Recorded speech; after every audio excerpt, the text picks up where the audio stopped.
Lo que pasó en el paddock de Suzuka dejó a toda la Fórmula 1 en silencio.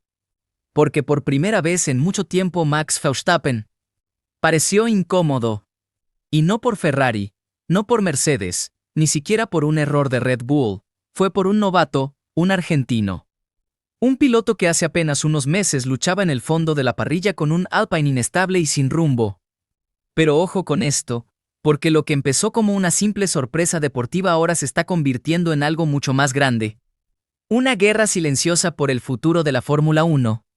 Y antes de seguir, si te apasionan estas historias intensas de la F1, suscríbete ahora mismo al canal porque se viene una temporada llena de tensión, política y movimientos que pueden cambiarlo todo.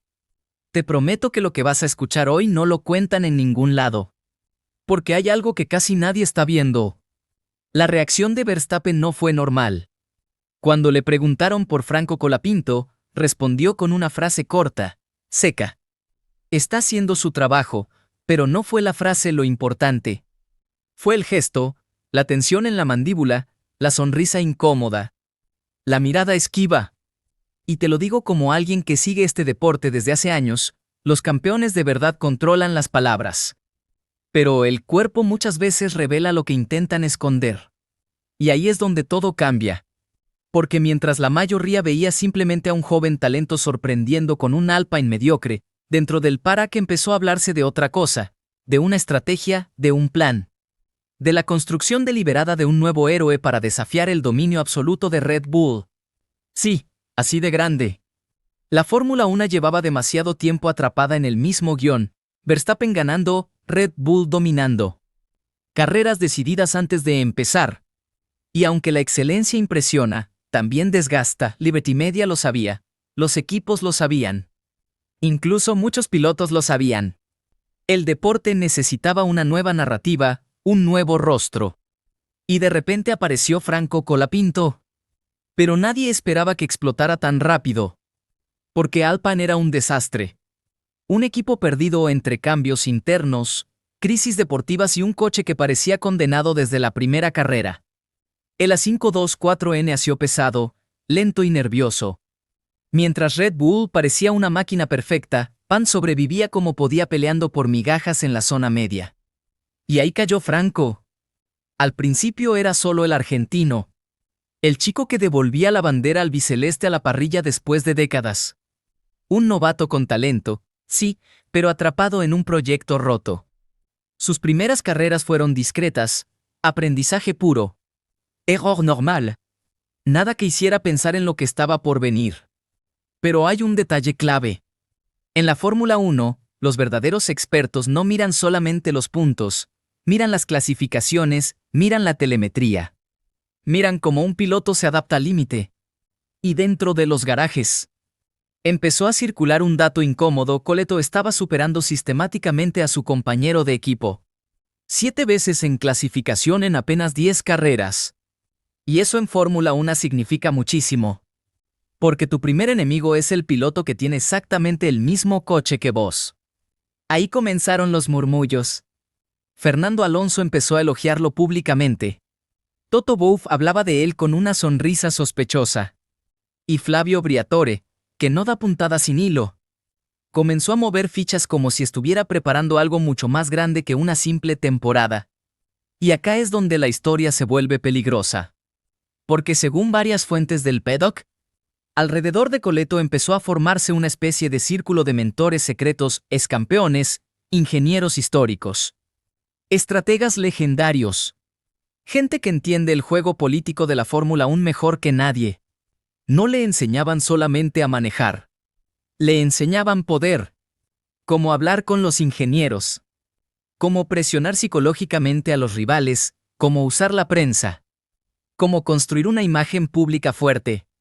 Cómo convertirse en líder antes incluso de tener un coche ganador.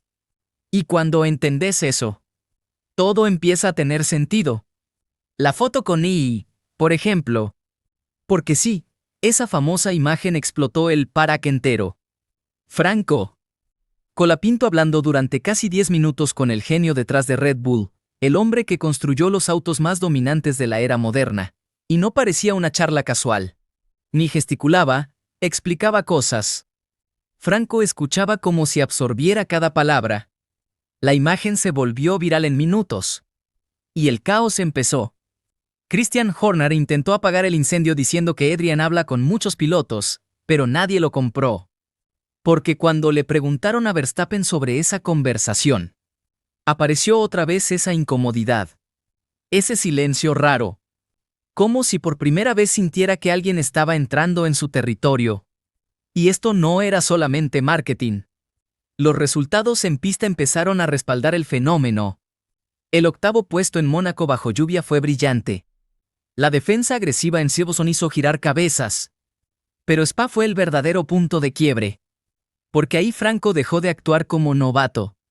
En plena carrera, Alpine le pidió indirectamente que mantuviera posición detrás de su compañero, el típico mensaje disfrazado. Gestionemos el ritmo. Mantengamos calma. Pero Colapinto ignoró todo. Y en la vuelta 20 hizo una maniobra salvaje por fuera en Les Combes. Limpia, precisa, fría. El silencio posterior en la radio del equipo fue brutal. Ni felicitaciones, ni críticas, nada. Porque todos entendieron el mensaje. Franco no estaba ahí para obedecer. Estaba ahí para imponerse. Y eso dividió al paddock. Algunos empezaron a verlo como un talento feroz y necesario, otros como un producto inflado por el hype mediático. Pero mientras el debate crecía, la presión sobre Verstappen también crecía. Porque la guerra psicológica ya había comenzado. Y Suzuka fue la explosión definitiva. Te lo digo en serio, el ambiente ese fin de semana era irrespirable. Verstappen llegaba herido en el orgullo. Necesitaba recordar quién mandaba. Mientras tanto, Colapinto aparecía como el nuevo símbolo de resistencia contra el dominio de Red Bull. Todo el mundo esperaba el choque. Y llegó. En la vuelta 42, Verstappen se encontró doblando al Alpine azul de Franco. Pero Colapinto no se apartó como lo hacen la mayoría. Defendió la línea interna en la mítica 130R como si estuviera peleando el campeonato del mundo. Fue legal. Pero insolente. Una declaración de guerra. Por radio, Verstappen explotó, no por perder tiempo. Por algo mucho peor. Porque el novato no le tenía miedo.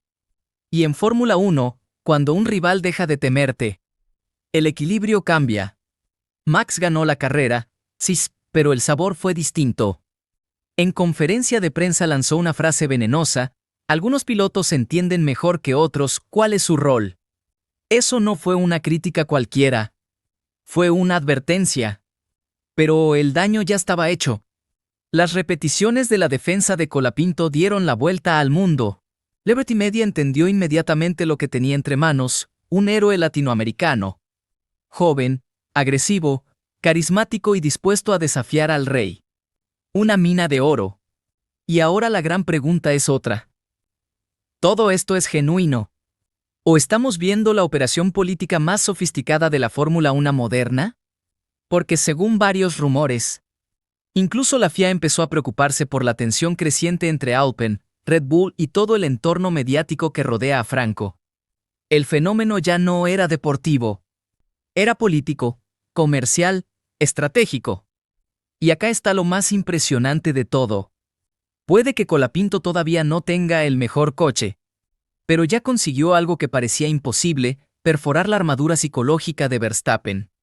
Eso cambia completamente el tablero para 2026. Porque mientras algunos ven a un simple rookie talentoso, otros ven la construcción de un futuro campeón diseñado para desafiar el sistema desde adentro. Y si realmente entendés cómo funciona este deporte, sabés que las guerras más importantes de la Fórmula 1 nunca empiezan en la pista. Empiezan en las sombras. Ahora quiero saber qué pensás vos. ¿Crees que Franco Colapinto realmente puede convertirse en el gran rival de Verstappen? ¿O todo esto es una burbuja creada por el poder de la Fórmula 1? Lee los comentarios porque esta discusión está explotando en todo el mundo. Y si te gustó esta historia, deja tu like, suscríbete al canal y activa las notificaciones, porque lo que viene en esta guerra puede cambiar la Fórmula 1 para siempre.